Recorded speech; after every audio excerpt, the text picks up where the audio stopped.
బిడ్డ నీలాంటి బిడ్డను చూడలేదే బిడ్డ నా కడుపున చెడబుడితివే బిడ్డ నీలాంటి బిడ్డను చూడలేదే బిడ్డ నా కడుపున చెడబుడితివే పెంచుకున్న ఆశలన్నీ అయ్యో పెంటగడ్డ పారాయే పెంచుకున్న ఆశలన్నీ అయ్యో పెంటగడ్డ పారాయే కేటీఆర్ను ముఖ్యమంత్రిని చేద్దామంటే ఆశ తీరపాయే బిడ్డ బిడ్డ కవితమ్మ కవితమ్మ బిడ్డ నీలాంటి బిడ్డను చూడలేదే బిడ్డ నా కడుపున చెడబుడితివే ఇక కేసీరావయ్య నిన్నయాల ఇంటే పంచాయతీ పుట్టినాక తమాం ఇక పానం అంతా ఎక్కడనో రోయి రోయి రోయి రోయి గత్తర గత్తర గత్తర గత్తర అవుతుందట ఇక ఎర్రవాలి బాయికాడ కూర్చొని ఎట్ట చేయదు ఏం చేయదు అని ఇక బిడ్డ మీద ఈ రకంగా పాట పాడుకునే కాడికి వచ్చింది వాళ్ళ కథ కల్వకుంట్ల కుటుంబం కథ ఇక మరి నిజంగానే ఇది తండ్రి బిడ్డే పంచాయతీ పెట్టుకుర్రా లేకపోతే ఉత్తుత్తగా డ్రామా నడిపిస్తుర్రా ఎందుకంటే నిన్నయాల అక్కడక్కడ పొక్కుతుంది కేసీరావు ఏదో ఉపాయం చేయబోతుండు కవితమ్మను అడ్డం పెట్టుకొని ఏదేదో చేయబోతుండు అనేది ఇది అసలైన పంచాయతీ కాదు ఉత్తుత పంచాయతీ అనే కాడికి కొంతమంది అనుకొస్తుర్రు అసలు ఇది నిజమైన పంచాయతా ఉత్తుత పంచాయతా ఇక పోతా ఇక నీ దండం పెట్టి ఇక పైన కట్టి యాడికైనా పోతా ఎక్కడైనా పోతా ఇక పోంగా ఎవరు కంట పడతారు ఇక కంట పడ్డ కాడ అసలైన ముచ్చటేందో బండారం అంతా బయటికి గుంజుకొస్తాను ఇది నిజమా కాదా అనేది చూస్తూనే ఉంటుంది మన ఏఎన్ఎన్ తగ్గేదల మీ నర్సయ్య తాతతో రప్ప ఇక మరి మీ నర్సయ్య తాత ఇలా ఏడ అడుగు పెట్టిండు ఏంది ఏం కథ అనుకుంటారు కదా పబ్లికో అమ్మా అమ్మా అమ్మా తెలంగాణ జేజమ్మ అమ్మా అమ్మా అమ్మా తెలంగాణ జేజమ్మ నీ మనసులో నా మానవత్వమే నిండుకున్నదమ్మా నీ మనసులో నా మానవత్వమే నిండి ఉన్నదమ్మా పేదలే నీ కుటుంబంగా భావించావమ్మా ఆ పేదల కోసం నిరంతరము పాటుపడతావమ్మా ఇప్పటికే తెలంగాణ చేయడం అంటే మా పబ్లిక్ అప్పుడే అర్థం కావచ్చు ఇక మరి కండెర్ర చేస్తే నిప్పుల వర్షం కురిపిస్తుంది నిమ్మల పడితే ఇక మరి మనసు కొండలకి వెళ్ళి జలపాతం దునికినట్టుగానే అనిపిస్తుంది అగో గసం వంటి తల్లి కాడికి ఎక్కడ ఏంది ఏ కథ అంటే బీజేపీ భవన్లో అడుగు పెట్టిండు మీ నర్సయ్య తాత తల్లి శనార్థి ఇగో డీకే అర్ణమ్మ ఇప్పుడు చూసారు మా వాళ్ళు ఇక ఏం లేదు తల్లి ఏం నడుస్తుంది బీజేపీ సంసారం ఎట్ట ఉంది ఏంది ఏం కథ మీరేదో 2 ఏళ్ళ పొద్దు సంది ఒకటే అది పొడిగిస్తూ ఉంటాట సాగదీస్తూ ఉంటాట ఏమాయ తాత జర్ర పోయిరా పోయినామంటే ఇక నా దృష్టమో ఏమో నేను వచ్చినందుకు డీకే అర్ణమ్మ ఇక మరి ఈ రకంగా దొరకబట్టిన ఎట్ట సంగతి తల్లి అధ్యక్ష పదవి సంగతి ఏంది ఒకటే పొడిగిస్తున్నారట జనాలు ఒకటే అలా కల్లోలం అయిపోతున్నారు బీజేపీ కార్యకర్తలు కూడా ఆగం అవుతున్నారు ఎందుకు ఆగం అవుతాను బీజేపీ అధ్యక్షుడు ఉన్నారు కదా ఇక్కడ కిషన్ రెడ్డి గారు ఉన్నారు కదా ఇప్పుడు సీట్ ఏం ఖాళీ లేదు ఎందుకు కంగారు పడాలి ఎందుకు ఇబ్బంది పడాలి అధ్యక్షుడు ఉన్నాడు అధ్యక్షుడు లేకుంటే టెన్షన్ పడాలి అబ్బా అధ్యక్షుడు లేడు పని చేస్తలేరని టెన్షన్ అధ్యక్షుడు ఉన్నాడు ఎందుకు అధ్యక్షుడు ఉన్నాడు కొత్త అధ్యక్షుడు రాని ఇంకే సరే కొంత సమయం అనేది దేశమంతా భారతీయ జనతా పార్టీ అంటే ఒక రాష్ట్రం పార్టీ కాదు ఒక కుటుంబ పార్టీ కాదు కాబట్టి దీనికి అన్ని రకాలుగా ఆలోచన చేసి తెలంగాణ కూడా అధ్యక్షుడు ఖచ్చితంగా ఏ టైంలో రావాలో ఆ టైంలో వస్తాడు ఇంకెప్పుడు 2 ఏళ్ళ పొద్దు అయ్యో దేవుడా అయ్యా బాబు ఎలక్షన్ అయ్యే సంవత్సరం అవుతుంది అట్టనా ఏమో సోషల్ మీడియా కూడా కూస్తుంది కాబట్టి నేను అంచి పుసుకున్నా వాళ్ళంతా గట్టని ఎవరో లేని వాళ్ళంతా ఏదో పెడుతుంటారు కదా అట్టనా ఇది అసలైన కథ తల్లి మరి ఇప్పుడు ఏం లేదు కానీ దేశ ఆత్మగౌరవాన్ని ట్రంప్ కాళ్ళ దగ్గర పెట్టిండట పెద్ద మనిషి మోడీ ధర్మేనా ఇది నరేందర్ సరేందర్ ఒరేకో ఈ ఫోన్ చేయగానే గిట్లా అయిందట రాహుల్ గాంధీ ఒకటే ఢిల్లీలో బొబ్బలు పెడుతుండే పెద్ద మనిషి మరి ఏం చెప్తావు తల్లి రాహుల్ గాంధీకి సరెండర్ అయ్యేటోడు రాహుల్ గాంధీ నరేంద్ర మోదీ కాదు నరేంద్ర మోదీ ఎవరికి సరెండర్ అయ్యేటోడు కాదు. నరేంద్ర మోదీ సరెండర్ చేసుకుంటాడు ఎవరినైనా. విన్నారా? రాహుల్ గాంధీ సరెండర్ అవుతాడేమో, పాకిస్తాన్కి సరెండర్ అయినట్టున్నాడు, అందుకే పాకిస్తాన్ మాటలు మాట్లాడుతున్నాడు. ఎందుకమ్మా ఏదో నడవంతరంగానే కారెత్తేసిండట పెద్ద మనిషి. యుద్ధం ఎందుకని ఆపిండు, కాల్పుల విరమణ ఒప్పందం ఎట్లా చేసుకునే అనేది ఇప్పుడు వాళ్ళు ఒకటే పట్టుబట్టిరు. యుద్ధం అని ఎవరు ప్రకటించారు? రాహుల్ గాంధీ. మోదీ యుద్ధమా? అది యుద్ధం అన్నాడా మోదీ గారు యుద్ధం అన్నారా ఎక్కడైనా? ఉగ్రవాదులు మన వాళ్ళ మీద దాడి చేసి చంపి 26 మందిని పొట్టన పెట్టుకున్నారు. ఆ ఉగ్రవాదులని అంతమొందించేదాకా వదిలిపెట్టమన్నాడు. వాళ్ళని పాకిస్తాన్లోకి దూరి 300 కిలోమీటర్లు దూరి వాళ్ళ శత్రు శిబిరాలన్నింటినీ కూడా నేలమట్టం చేసిండు. అవునా లేదా? చంపినా లేదా? వాస్తవమా కదా? దాని తర్వాత రోజు కూడా వాళ్ళు ఏమంటారు, ఆ ద్రోను ఈ ద్రోను ఆ ద్రోను గది గిది అని ఏమో ఇస్తే కూడా ఏం చేసిండు మన వాళ్ళంతా ఆకాశంలో దాన్ని పేల్చి పడేసిండు. ఏ ఒక్కటి కూడా మన వరకు రానియకుండా మధ్యలోనే వాటిని ఆకాశంలోనే పేల్చేసిండు. ఎందుకోసము ఈ యొక్క ఉగ్రవాదుల దాడిని మధ్యలో బ్రేక్ ఎందుకు పెట్టిండ్రు? ఒక బ్రేక్, ఒక హాల్ట్ ఇది ఆగలే. ఉగ్రవాదుల మీద పాకిస్తాన్లో ఉగ్రవాదులు ఎవరైతే మన దేశం మీద దాడి చేసిండ్రో ఆ ఉగ్రవాదులు అందరు దొరికే వరకు వాళ్ళు అంతు చూసే వరకు ఇష్టపెట్టా అన్నాడు. ఇది ఎందుకు హాల్ట్ చేసి పాకిస్తాన్ వాళ్ళు మోకాళ్ళ మీద పడి మోకాళ్ళ ముందే వంగి నరేంద్ర మోదీ గారి కిందికి దండం పెట్టడానికి వచ్చిర్రు. వేరే వాళ్ళ ద్వారా మీడియేషన్ చేసి, ఎందుకంటే మొత్తం అక్కడ ఉన్నటువంటి వాళ్ళ ఎయిర్ బేసులు అన్నీ తునకలు చేసిండ్రు, తుక్కు చేసిండ్రు. మరి కాంగ్రెస్ వాళ్ళు ఏమో ట్రంప్ ఫోన్ చేయగానే అయిపోయింది, ట్రంప్ ఫోన్ చేయగానే చల్లబడ్డాడు మోడీ అని వీళ్ళు అంటారుగా. మరి వీళ్లకు రాజకీయం తెలియదు, దేశ భద్రత తెలియదు, దేశంలో ఒక బాధ్యతమైనటువంటి పదవిలో ఉన్న ప్రధానమంత్రి గురించి కూడా వీళ్ళకి తెలియదు. వీళ్ళు అసలు ఏంది ప్రధానమంత్రి, ఈ దేశం గురించి వీళ్ళు తక్కువ చేసి మాట్లాడతారు, దేశ ప్రధాని గురించి తక్కువ చేసి మాట్లాడతారు. ఎక్కడైనా వీళ్ళకి రాజకీయమే. మన దేశము, మన దేశ గౌరవము, మన ప్రధాని యొక్క శక్తి సామర్థ్యాలు ప్రపంచమంతా పెంచుకుంటుంటే వీళ్ళకి మాత్రం ఓరుస్తలేరు, ఓర్వలేక మాటలు మాట్లాడుతున్నారు. ఏడనన్నా పోయి అడగండి, ఎక్కడన్నా ఈ మొత్తం మనం ఇక్కడ ఉన్నాం, ఈ కొనకున్నాం, సౌత్ దక్షిణంలో ఉన్నాం, అక్కడ నార్త్లో వాళ్ళు యుద్ధాలు. ఇప్పుడు వాళ్ళు చెప్పే యుద్ధం అనేది ఏడ జరుగుతుంది? రాహుల్ గాంధీ చెప్పే యుద్ధం ఏడ జరుగుతుంది? బార్డర్లలో ఉగ్రవాదులు దాడులు చేస్తున్నారు. రాత్రి పగలు నిద్రపోకుండా వాళ్ళు ఆడ మన కోసం దేశం కాపలా కాస్తున్నారు మన సైనికులు. మన సౌత్లో దక్షిణం వాళ్ళకి ఏమన్నా కష్టం ఉన్నదా? ఇక్కడ మనం ఆరాంగా ఉన్నాం కదా. ఈడ కూడా పోయి అడగండి ఎవరినన్నా. ఈ యుద్ధము, ఈ యొక్క ఉగ్రవాద దాడిలో నరేంద్ర మోదీ గారు ఏదైతే వాళ్ళ మీద దాడి చేసిన విషయంలో కానీ ఈరోజు ఆ విధంగా భారతదేశం యొక్క సత్తాని చాటినటువంటి తీరును కానీ ప్రతి ఒక్కరు కూడా ఇవాళ ఆయనకు జేజేలు పలుకుతున్నారు. ఎవరు మాట్లాడుతున్నారు? ట్రంప్ ఇది ఒక్క రాహుల్ గాంధీ కాంగ్రెస్ వాళ్ళే మాట్లాడుతున్నారు. ఎవరికైతే భారతీయ జనతా పార్టీ నరేంద్ర మోదీ గారు ఎన్డీఏ ప్రభుత్వం యొక్క కీర్తిని చూడలేక వాళ్ళు చేపట్టిన స్ట్రాటజీలో ఈరోజు పాకిస్తాన్ క్విక్ అనకుండా కూర్చుందా లేదా?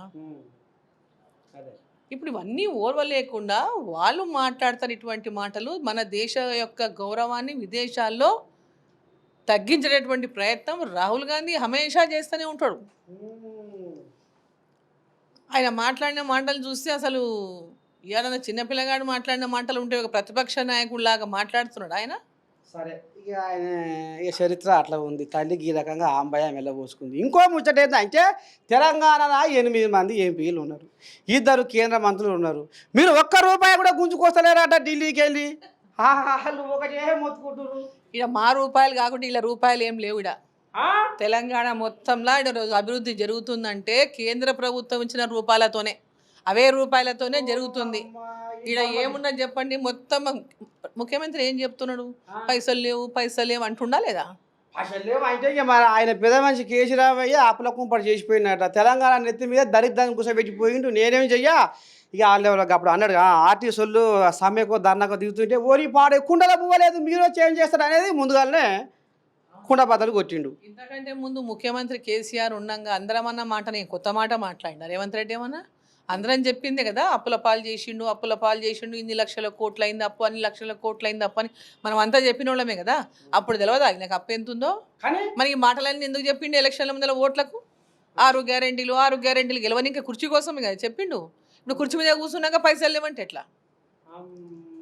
కుర్చీ ఎక్కక ముందే తెలుసు కదా పైసలు లేవని, మరి ఎట్లా ఇస్తాను ఇవన్నీ నువ్వు? పైసలు లేకపోయినా నేను ఏం చేయ కన్న బాధలు పడి వసవస అని రాహుల్ గాంధీ కూడా లేడు కదా తెచ్చియనికే. 3 లక్షల కోట్ల పెట్టుబడులు పట్టుకొచ్చినట్టు కదమ్మా బయట దేశానికి వెళ్ళి పెద్ద మనిషి రేవంత్ రెడ్డి. జర చూపియమని 3 లక్షల కోట్లు ఓన్లీ పేపర్ మీద కాగితాల మీద రాతలు తప్పే, నీటి మీద రాతల్లాగా ఏడ తెచ్చింది చెప్పమనండి. ఒట్టిగా బ్యానర్ ఐటెంలు రాపించుకునాలి, సోషల్ మీడియాలో పెద్ద రాపించుకొని ఇంకనే వాడు ఏడ ఉన్నాయి 3 లక్షల కోట్ల పెట్టుబడులు చెప్పమనండి. ఆయన చెప్తుండే పైసలు లేవు, ఎవడు ఇస్తలేడు, నాకు పోతే అప్పు కూడా ఉడతలేదు అని చెప్తుండే. ఎవరు చెప్తుండే? ముఖ్యమంత్రి చెప్తుండు కదా. నేను పోతే ఎవరు అప్పు కూడా ఇస్తలేరు, అసలు కనీసం డోర్ తెరుస్తలేరు. కానీ మరి ఇప్పుడు ఇటు అటు మరి ఎక్కడెక్కడ బాధపడుతుండో ఏం బాధపడుతున్నా కానీ నిన్నయాల ఆయన పెద్ద మనిషి కేసీఆర్ ఇప్పుడు ఎర్రవెల్లి బాయికాడు ఉండు, ఆయన నిమ్మలంగా తమాషి అమ్మ ఆయన కూడా పంచాయతీ అవుతుంది. కానీ ఇక 20 లక్షల ఇండ్లు కట్టేదాకా నిద్రపోను అంటుండు. ఇప్పుడు వచ్చే 3 ఏళ్ళల్లో 20 లక్షల ఇండ్లు ఇందిరమ్మ ఇండ్లు ఇచ్చేదాకా కట్టించేదాకా నిద్రపోను అంటుండు. వాటికి 22,500 కోట్లు ఖర్చు పెడుతున్నారు ఆట తల్లి. ఇక మరి అది పుణ్యమేగా. పైసలే లేవంటున్నాడు, ఇన్ని కోట్లు ఏడికెళ్ళి పెడతాడు? ఇక చెప్పమని రాదు ఫస్ట్. డబ్బులే లేవంటున్నాడు, ఇన్ని కోట్లు పెట్టి ఇండ్లు ఎప్పుడు కడతాడు, ఎట్లా కడతాడు ఆయన్నే చెప్పాలి. డబ్బులు లేవని ఓ పక్క చెప్తుండు, మరి ఇన్ని కోట్లు పెట్టి ఇన్ని లక్షల ఇండ్లు ఎట్లా కడతాడు? కేంద్ర ప్రభుత్వం సహకారం లేకుండానే కడతాడా? దానికి మరి ఇందిరమ్మ ఇల్లు అని పేరు పెడితే ఎట్లా? ప్రధానమంత్రి ఆవాస్ యోజన అనేటటువంటి పేరుంది కేంద్ర ప్రభుత్వం ఇచ్చే ఇండ్లకు. మరి ఇక్కడ దానికి ఏం పేరు పెడుతుండు? ఇందిరమ్మ ఇల్లు అంటుండు. ఇందిరమ్మ ఇల్లు అన్నాక మరి కేంద్ర ప్రభుత్వం పిఎంఏ అంటే ప్రధానమంత్రి ఆవాస్ యోజన పైసలు తీసుకోకూడదు కదా. మొత్తం ఇక్కడ కాంగ్రెస్ ఉంది కాబట్టి ఇందిరమ్మ పేరు పెడతా అంటుండు. పైన కూడా కాంగ్రెస్ ఉండి కాంగ్రెస్ ప్రభుత్వం ఉంటే పెట్టుకుండు ఒకప్పుడు. ఇప్పుడు కాంగ్రెస్ లేదు కదా పైన. ఇప్పుడు ప్రధానమంత్రి నరేంద్ర మోదీ గారి ప్రభుత్వం ఎన్డీఏ ప్రభుత్వం ఉంది. అక్కడ కూడా ప్రధానమంత్రి తన పేరు పెట్టలే, ప్రధానమంత్రి ఆవాస్ యోజన అని పెట్టిండు దానికి పేరు. ఎవరు ప్రధానమంత్రి ఉన్నా దాని పేరు అదే. కానీ వీళ్ళు దానికి ఇందిరమ్మ ఇల్లు అని పేరు పెడతట్లా. దానికి మన మోదీ గారి పైసలు కేంద్రం నుంచి ఇవ్వాలంటారు. దానికి కొన్ని గైడ్ లైన్స్ ఉన్నాయి. ఆ గైడ్ లైన్స్ ప్రకారం వీళ్ళు పోవాలి. అవన్నీ సాధ్యం కానికనే చాలా సమయం పడుతుంది. వీళ్ళు చెప్పేటటువంటి ఇండ్లు ఎంతమంది కడతారో ఎన్ని కడతారో మనం చూస్తాం కదా. ఇంకా నెక్స్ట్ కొన్ని రోజుల లోపల ఎక్కడ పోతాం అంతేనా? చూస్తున్నారు కథ అమ్మ. మరి ఇప్పుడు కాంగ్రెస్ వాళ్ళు సన్నబువ్వ పండుగ అని సన్నబియ్యం ఏమి ఇచ్చినాం? 10 ఏళ్ళ పొద్దు సందు ఎవ్వరు ఏరు సన్నబియ్యం. దేశంలో కూడా ఎవ్వరు ఏరు సన్నబియ్యం ఏమి ఇచ్చినాం? ఇలా పేదోళ్ళ ఇంట్లో ప్రతిరోజు పండుగ అంటారు. ఇక మరి ఇదన్నా తారీఫ్ చేయవా? సన్న బియ్యం వేసుకోమన్నావు, దొడ్డు బియ్యం లేవు నువ్వు కొన్నింకే, సన్న బియ్యమే ఉన్నాయి, సన్న బియ్యమే కొనాలి. నువ్వు సన్నాలు వేసుకోమన్నావు కదా, సన్నాలు వేసుకున్నారు. మరి ఇప్పుడు అదే కొనుక్కోవాలి కదా నువ్వు. దానికి నువ్వు ఇచ్చిన మాట 500 రూపాయల బోనస్ ఎలక్షన్లో ఇచ్చిన మాట. ఇప్పటిదాకా 1 రూపాయి అయితే ఇంక ఇయ్యలే. ఈ రోజు దాకా కూడా నాకు తెలిసి ఇంకా ఇయ్యలే ఎవరికి. ఇప్పటిదాకా అయితే ఇంక ఇయ్యలే. నువ్వు ఇస్తామంటున్నారు కానీ ఇప్పటిదాకా అయితే ఇంక ఇయ్యలే. కానీ ఇప్పుడు సన్నాలు ఇచ్చినాము అంటే సన్నాలు ఇస్తామనే కదా. సన్నాలు వేయండి అని చెప్తురి. ఇప్పుడు హంస వేస్తాను లేరు కదా, ఎవరు దొడ్డు బియ్యం వేస్తాను లేరు, కొంటనే లేరు. మరి నువ్వు ఏది వేస్తే రైతులు అవి కొనుక్కున్నాను. నువ్వు చెప్పింది వేసిండు కొనుక్కున్నాను, నీ బాధ్యత. ఇప్పుడు ఏదో గొప్ప ఘనకార్యం చేసినా అంటే ఎట్లా? వాళ్ళు వేయకుండా వెడికెళ్తే సన్నాలు వాళ్ళు వేసినందుకే కదా సన్న బియ్యం వచ్చినాయి. ఇక కానీ అన్నాక ఒక ముచ్చట మాత్రం నేను చెవిలేసిపోతున్నా తల్లి. ఏం లేదు కానీ ఇప్పుడు వాళ్ళు కాంగ్రెస్ వాళ్ళు ఏం చేసేదంటే 5 లక్షలు ఒక్కొక్క లబ్ధిదారునికి 5 లక్షలు రాజీవ్ యువ వికాసం పేరు మీద అనేది ఇప్పుడు వాళ్ళు తీసుకొచ్చారు. ఇక రేపు స్థానిక సంస్థల ఎలక్షన్ల పండుగ వస్తుంది అక్కో. మరి ఇలా ఇక అలాగూ లాగుతట్టే ఓట్లు. ఎందుకంటే ఇప్పుడు మీనాక్షి నటరాజన్ కూడా గాంధీ భవన్లోకి వెళ్ళి అడుగు తరల పెడతలేదు. అందులోనే ఉంటుంది, అందరిని పిలిపించుకుంటుంది. ప్రచారాస్త్రాలు మన సంక్షేమ పథకాలే ప్రచారాస్త్రాలు మోగియాలే ఊరూరా అంటారు. మరి మీరు తిప్పల పడుతుర్రా? మీది ఎట్ట ఉందో ఏం కథ? ఇంకా మీ పంచాయతీ స్థలం కూడా అధ్యక్ష పదవి పంచాయతీ కన్నా ఉన్నట్టుంది కథ. మరి రేపు దేనికి పంచాయతీలు పంచాయతీ అర్ణక కూడా ఉంది కడుపుల అధ్యక్షురాలు కావాలని. అమ్మో పంచాయతీ లేదట. అధ్యక్షురాలు కావాలనేది వేరు, పంచాయతీ అనేది వేరు. నువ్వు పంచాయతీ ఏమి దానికి ఎవరు కొట్లాడతలేరాడా? పైన ఉన్న మా పార్టీ ఎవరు నిర్ణయించి దానికి అందరు పని చేస్తారు. ఇలా కొట్లాడేది ఎవరు లేరు. ఇప్పుడు ఏదైనా కానీ ఒక పోస్ట్ కానీ రేవంత్ రెడ్డి ముఖ్యమంత్రి ప్రధానమంత్రి కావాలని మాట్లాడతలేడు, అవుతాడా ప్రధానమంత్రి? రాజకీయాల్లో ఉన్నటువంటి వాళ్ళు అందరూ అంటే మేము కూడా గ్రో కావాలంటే ఎదగాలని కోరుకోవచ్చు, కాక కొట్లాట ఎక్కడా లేదు. ఇది కొట్లాట కేవలం ఎవరు ఏమంటారు ఆడ ఉంది ఉంది ఉంది అని చూపించడానికే మాట్లాడే మాటలు తప్ప కొట్లాట ఎక్కడా లేదు. మరి యువ వికాసం పేరు మీద 5 లక్షలు ఇచ్చి రేపు పర్సు పోరగాళ్ళకు మేము జీవనోపాధి కల్పిస్తున్నాం అని వాళ్ళతోని ఓట్లు ఇంట్లో అయ్యామో చెప్పి మల్పిస్తాటే ఊరు రేపు స్థానిక సంస్థల ఎలక్షన్లలో. మరి ఎట్లా చేస్తారక్క? అంటే 5 లక్షలు ఇచ్చినాకనే స్థానిక సంస్థల ఎలక్షన్ పెడతాడా? అట్లా మేము ఇస్తున్నాము అని వాళ్ళు ప్రకటించరు, ఇవ్వబోతున్నాం అనేది కదా ముంగటేసారు. ఇప్పుడు 5 లక్షలు ఇచ్చినాకనే ఎలక్షన్లు పెట్టమని ఉంటుంది మళ్ళా. గట్టుంటదా? ఇప్పటికే ఏముంది మొత్తం దరిద్రం కొట్లాడుతుంది ఊర్లో పోటీ సర్పంచులు లేక. ఆపిండి ఆ ఎలక్షన్. ఈ 5 లక్షలు ఇచ్చినాక ఎంతమందికి ఇస్తారు 5 లక్షలు? లబ్ధిదారులకు అందరికి ఇస్తారట. ఎవరు ఎంతమంది ఎంతమంది చెప్పాలి కదా? ఎంతమంది ఉన్నారో చెప్పాలిగా. అది ఎంతమంది ఉన్నారు యువకులు చెప్పాలి, ఎంతమందికి ఇస్తాడో చెప్పాలి. జూన్ 2 నాడు చెప్పేది అయిపోయి ముందుకు పడిపోయాయి ముందు. ఇవన్నీ కూడా కాగితం మీద రాతలే, ఆశ పెట్టుడు. ఇంతకుముందు ఎట్లయితే ఓట్లు వస్తున్నామంటే ఏదైనా ఒక ఆశ పెట్టి ఓట్లు వేయించుకుందరు. ఇప్పుడు కాంగ్రెస్ పార్టీ ఎన్ని ఆశలు పెట్టినా ప్రజలు నమ్మేటట్టు పరిస్థితి లేదు. వీళ్ళు 5 లక్షలు పెట్టినా 10 లక్షలు పెట్టినా అవి ఇచ్చినాడే వచ్చినట్టు లెక్క. ఎంతమందికి వచ్చింది, ఎంతమందికి ఇచ్చిరు అనేది ఇచ్చినాడు వచ్చినాడే లెక్క. ఇప్పుడు ఎవరిని నమ్మేటట్టు లేదు ఈ పరిస్థితి. కాంగ్రెస్ పార్టీని ప్రజలు ఎవరు నమ్ముతలేరు. ఆఖరిదానికైతే ఒక్క మాట పిల్లగా అయిపోయింది. ఏమి లేదు కానీ తల్లి, తెలంగాణ ప్రజల సొమ్ము రూపాయి గుంజుకోబోతున్నారు పన్నుల రూపంలో. కానీ వచ్చేది మాత్రం 40 రోజులు పైసలే వస్తున్నాయట. వేరే రాష్ట్రాలకి ఏం మనకు ఎక్కువ పోతున్నాయట అక్క. న్యాయమేనా ఇది? ఈ పచ్చి జూటా మాట్లాడతాడు. రాష్ట్రం దేశంలో అన్ని చోట్ల కూడా ఒకటే రకమైనటువంటి, ఏ రాష్ట్రమైనా ఒకే రకంగా ఈ యొక్క డిస్ట్రిబ్యూషన్ అంటే ఈ ఏదైతే కేంద్ర ప్రభుత్వ నిధులు ఉన్నాయో ఒకే రకంగానే పంపిణీ జరుగుతాయి. ఇక్కడ వీళ్ళు ఏం చేస్తుండంటే ఏదైతే మిగతా ఫండ్లన్నీ దేశం యొక్క భద్రత కోసం ఖర్చు పెడతారు, ఇంకా ఇతర దేశం కోసం సంబంధించిన అనేక అంశాల మీద ఖర్చు పెడతారు. మిగిలిన మీద డెవలప్మెంట్కి కొంత ఖర్చు పెడితే కొంత మన రక్షణ కోసం కూడా ఖర్చు పెట్టుకోవాలి కదా. రక్షణ కోసం మొన్న ఎంత అవసరం వచ్చిందో ఒకసారి చూసింది కదా. మన దేశంలో తయారవుతున్నటువంటి క్షిపణులే వాటి సత్తా చూపించినాయి కదా. మరి ఇక్కడ మనం ఉన్నాం కాబట్టి, సౌత్లో ఉన్నాం, దక్షిణ ప్రాంతంలో ఉన్నాం, ఆడ ఉండి వాళ్ళు అడ్డుకోకపోతే మన పరిస్థితి ఏం చెప్పండి?